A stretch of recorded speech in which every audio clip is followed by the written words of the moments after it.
चीन के साथ सीमा पर चल रहे तनाव के बीच विदेश मंत्री एस जयशंकर मंगलवार को 4 दिवसीय रूस यात्रा के लिए रवाना होंगे। जयशंकर मॉस्को में आयोजित होने वाले शंघाई सहयोग संगठन की बैठक में हिस्सा लेंगे।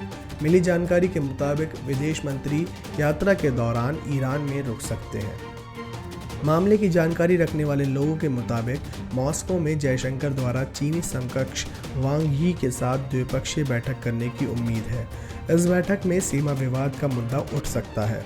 जयशंकर मॉस्को में आयोजित 8 सदस्यीय शंघाई सहयोग संगठन के विदेश मंत्रियों की बैठक में शामिल होने जा रहे हैं, जिसमें भारत और चीन सदस्य हैं। चीन के विदेश मंत्री वांग यी के साथ मॉस्को में संभावित वार्ता से पहले विदेश मंत्री एस जयशंकर ने कहा कि चीन के साथ सीमा पर बनी स्थिति को पड़ोसी देश के साथ समग्र रिश्तों की स्थिति से अलग करके नहीं देखा जा सकता। विदेश मंत्री ने पूर्वी लद्दाख के हालात को बहुत गंभीर करार दिया और कहा कि ऐसे हालातों में दोनों पक्षों के बीच राजनीतिक स्तर पर बहुत गहन विचार विमर्श की ज़रूरत है।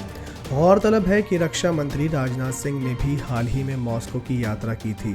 इस दौरान उन्होंने एससीओ के रक्षा मंत्री के साथ भाग लिया था। वहीं शुक्रवार को राजनाथ ने अपने चीनी समकक्ष जनरल वेई फेंघी के साथ करीब 2 घंटे तक पूर्वी लद्दाख में सीमा पर बढ़े तनाव को लेकर बैठक की थी। बातचीत में राजनाथ सिंह ने वेई को विशेष तौर पर कहा था कि भारत अपनी 1 इंच जमीन नहीं छोड़ेगा और वो किसी भी कीमत पर अपनी अखंडता और संप्रभुता की रक्षा करने के लिए प्रतिबद्ध है। आधिकारिक बयान के मुताबिक राजनाथ सिंह ने चीनी समकक्ष को बता दिया कि चीन को सख्ती से वास्तविक नियंत्रण रेखा का सम्मान करना चाहिए और यथास्थिति को बदलने के लिए कोई भी एक तरफा कोशिश नहीं करनी चाहिए।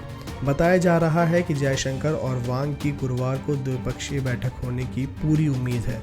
गौरतलब है कि विदेश मंत्रियों ने 17 जून को फ़ोन पर बात की थी और इस दौरान पूरे मामले को जिम्मेदार तरीके से संभालने पर सहमति बनी थी। एस जयशंकर और वांग के बीच हुई बातचीत दोनों देशों के सैनिकों के बीच गलवान घाटी में हुई झड़प के 2 दिन बाद हुई थी, जिसमें 20 भारतीय जवान शहीद हो गए थे। इस झड़प में तनाव कई गुना बढ़ गया था। इस झड़प में चीनी सैनिक भी हताहत हुए थे, लेकिन अब तक चीन की ओर से जानकारी नहीं दी गई है।